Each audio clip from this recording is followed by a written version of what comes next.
Hello traders, and thanks for tuning in to this week's market outlook from XNES. In this video, we're going to be taking a look at a possible position that traders might be interested in over the next few days, the narrative driving that possible movement, and what traders who were to take the position would need to be aware of in terms of news and economic data. But before that, let's look back at the performance of last week's idea. Last week's idea was a possible sell for euro-dollar from around $1.08. That idea, unfortunately, was quite inaccurate. It's possible that it could still be triggered, but for the moment, certainly, it seems to have been completely inaccurate.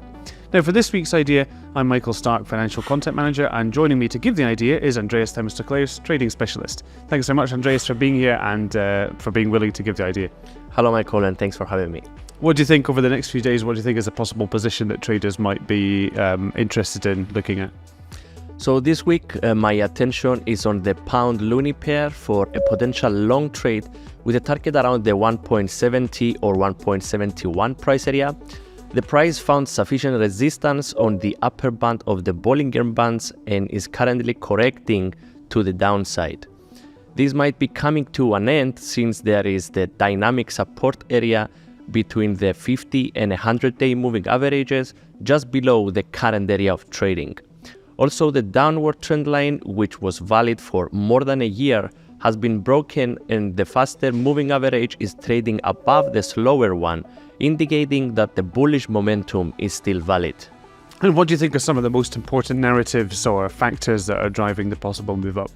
So if we check the 10-year Treasury bond yields chart of UK and Canada, we will notice that there is an inverse relationship between the quid and the loonie yields.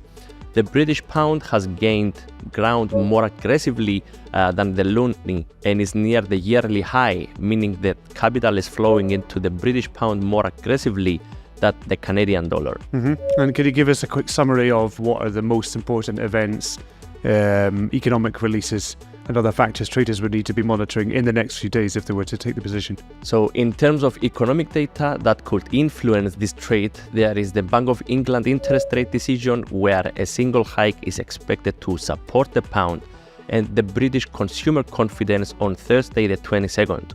Also, traders need to pay attention on the Canadian inflation rate set to be published on the 27th of June. Okay, thanks very much, Andreas, for giving us the idea for this week. And in summary, the possible idea for a trade this week is a buy for the pound sterling against the Canadian dollar with a possible target around 170 to 171. One of the primary narratives that's driving the idea is a divergence between yields of British and Canadian bonds. And the most important releases to be watching this week are the Bank of England's meeting with its expected single hike and British consumer confidence. Remember that this is just an idea for a trade, it's not a signal and it's not a guarantee of success. Always do your own research and remember to manage risk.